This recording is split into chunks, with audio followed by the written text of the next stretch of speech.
So I just deleted the previous one because I'm being extra careful, at least for the next 90 days. I just got out of Facebook jail, 30 days, YouTube jail, 3 weeks. Haven't done any drive times. But, I mean, there's just so much happening, man. I just can't resist it. But let me give y'all some advice. But before I give you the advice, as usual, you can like it, you can share it. Always seek first to understand, then to be understood. Never take the light of truth and place it under a basket. So if you don't want to get a video strike, we all know the basic stuff. Copyright infringement, etc., on YouTube and on Facebook. Man, don't post anything advocating violence against another group. That's just a no-brainer. So those are no-brainers, all right? So now let me give you the stuff that you might not think will get you put in jail, and then I'm going to move right into the video.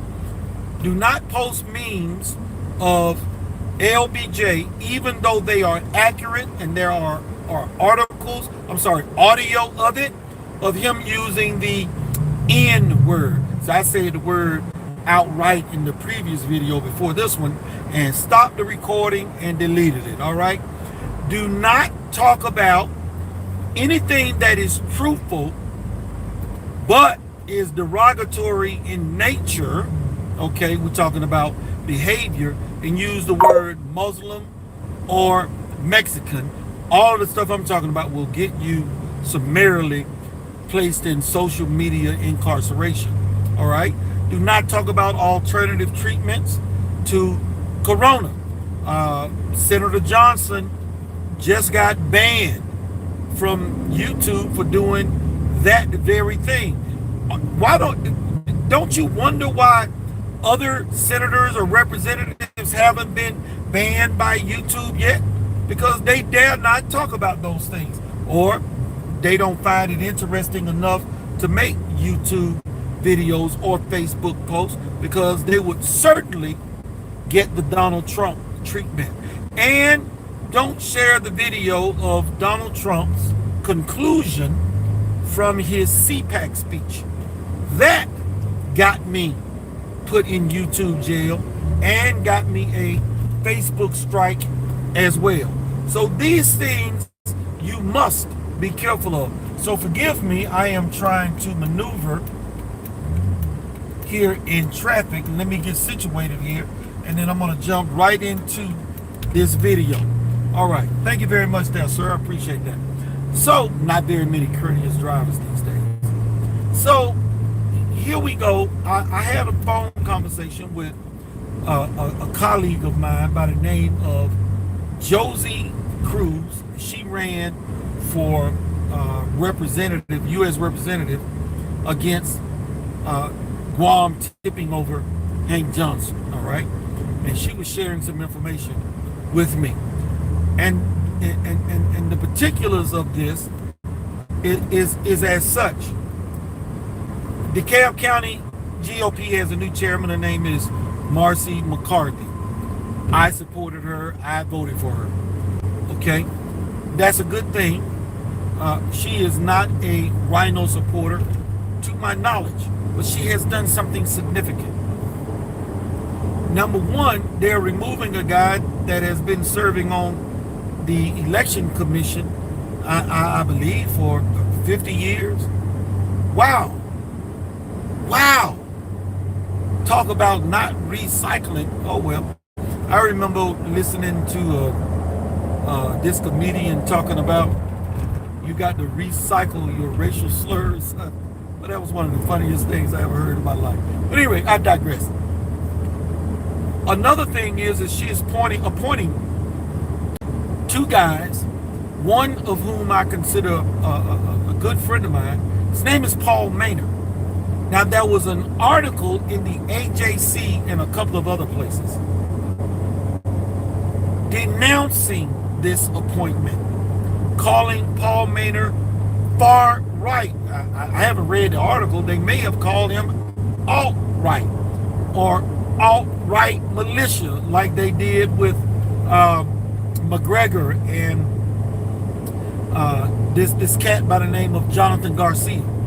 So, and I know those two individuals as well, and let me tell you, these people are simply constitutional conservatives.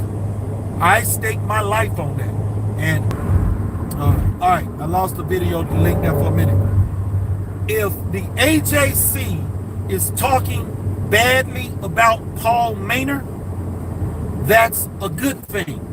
Remember when I used to say, if the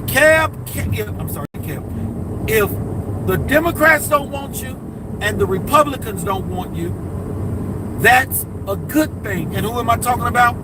Donald Trump. So by Marci choosing Paul Manor, DeKalb County has stepped into the light. I promise you that on this election. Give me read every. If things have been going crappy for DeKalb County because of this commission, and it takes 3 to make it happen. And I gave this example when I talked about DC as well, but and I'll get to that in just a second. Things have been going crappy, and it takes 3 to make it happen because the commission consists of 2 Democrats, 2 Republicans, 1 independent. It takes 3 to make anything happen. Well, most libertarians are typically against both parties or independents. They truly want what's best. So that means in many cases, Democrats and Republicans were working together to make that 3. Do you understand where I'm coming from? It's like when I talk about the House and the Senate. Almost always, almost evenly divided, and yet the country is always going to hell in a handcart. That means somebody is working together. There is this meme that I share with this conservative sitting in the middle with his arm around a Republican, and behind the sofa, the Republican and the Democrat are holding hands. That is the nature of politics. So, Marci, bravo to you. And I'm going to tell you something. If things are amiss with this commission, I promise you, Paul Manor will not sell out, and Paul Manor will speak loudly when he sees nefarious activity taking place. That is why the AJC is talking badly about Paul Manor and Marci over this choice. Hell, they lied on me, and I consider myself a nobody. But I struck a nerve when I told the truth and said that Johnny Isaacson would retire, which he did, before he completed his term, that he would not finish it out, and he would be replaced by the governor, which he was, and that replacement would be a rhino, which it was. What was her name? Can you say it loudly for me? Kelly Loeffler. All right, so now you understand what's happening. And now here comes the good part, and I'm going to shut up. Thank you, Johsie, for taking the time out of your day to bring that to me, because you know I don't read the AJC. And, well, you know how it is. And I put a video out there about my experience as a delegate at the DeKalb GOP, well, not the DeKalb GOP meeting, but our 4th District Convention that consisted of DeKalb, Rockdale, and Newton County. Go and look it up. People keep calling me, and I don't know why. I'm in the middle of something. Anyway, I was not too pleased with that convention. And if you listen to the video, you'll understand why. Now for the good part, and then I'm going to, boy, this is the hardest video to make this morning. Keep getting the reconnecting, etc., etc. But I'm going to struggle on through it. We just happened to touch on some politics in Joe Biden. How it got started, my daughter and I were talking about school and the military. If an older man wanted to get with a younger woman, and to make a long story short, my daughter told me that on her job was kind of creepy. an older man. Now my daughter is at the age of consent, but that's not the point. I've always thought something was wrong with older men that were attracted to children, or I call them children, but she's my child, but women half their age, because there's typically only one thing that they can give them. Now, if that's what they want to do, that's fine. But like I have always done, I gave my daughter some wise and sage fatherly advice. Honey, if you start allowing yourself to be sold to a man for money or anything of monetary value, in this particular case, my daughter's school campus was shutting down. Of course, she came to live with me, but this guy offered to go and pay for her apartment. I said, that was a down payment on your body. I said, once you start selling your body to men for food, for rent, for car note, for gas bill, light bill, you will forever. She said, Daddy, I know, yeah, somebody just interrupted the feed again. I just keep hitting end call, but they keep calling back. But I'm gonna try and get through this. She said, Daddy, I understand, and you know, I wasn't going to fall for that. And I said, good, I taught you well. Now, what we got to talking about. She was surprised that Joe Biden didn't keep his promise to get rid of college debt. I say, well, now you have been indoctrinated to the big F.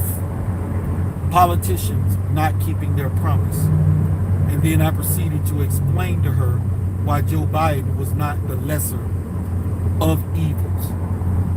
And, you know, I told her, I said, you know, I raised you better than that. But Daddy, I didn't know about, you know, this, that, or the other, you know, nobody. I told her, you cannot trust the media. Research on your own. And I gave her some sage advice from people like Malcolm X and what he said about Negroes who continue to support a party that comes around when it's vote time, making promises and continue to forget it. Where he said, not only are you a fool, but you're a traitor to your own race. Talked about the black codes, the KKK. I ran it all down to it. And I said, this ain't the first promise that Joe Biden is going to break. And the path that he is on is destroying America. But Daddy, all those things that they said about Donald Trump, he's a racist. I said, when people are racist, honey, they go to jail. I said, didn't Bill Cosby go to jail? Yeah. I said, he had proof. Didn't Harvey Weinstein go to jail? Yeah. They had proof. And he may be richer than Donald Trump. Had there been proof, Donald Trump would not be president. And understand something. Anybody can make accusations. And most of everything that you have ever heard about Donald Trump has been merely an accusation with no proof. I've had to summarily dismiss 2 of my friends when I showed them the new reports about Segregation Joe's son, Hunter Biden, whom Segregation Joe said is the smartest man he knows, dropping the N-word with his lawyer. Now, what lawyer allows his client to engage in conversations such as that? Well, his did. And he's a lawyer too, even though he may be disbarred. And when I told my friend, where do you think, I posted it on Facebook, where do you think he learned this from? Segregation Joe. The man that marched with Robert Byrd, the man that tried to help Robert Byrd keep schools in Virginia segregated. And to add insult to injury, he told me, well, he could have learned that from anywhere. But we know he didn't. He got it right from his dad. Judge Joe Brown just did an interview, and I'll tell you this, on Alex Jones, where he said I was present and heard this man denigrating black folks, referred to black children as coaches, said if you allow them into your schools, they will infest it and you will never get them out. Judge Joe Brown said this.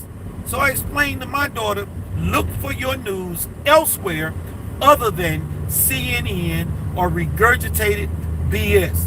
And so my two friends that I simply told them, show me the videos, show me the emails, show me the proof of Donald Trump doing anything that rises to the level of what we have seen from Joe Biden, videos and emails, Hunter Biden, videos and email, and I'll eat my hat. But I ain't got to eat my hat because I know that they can't show me.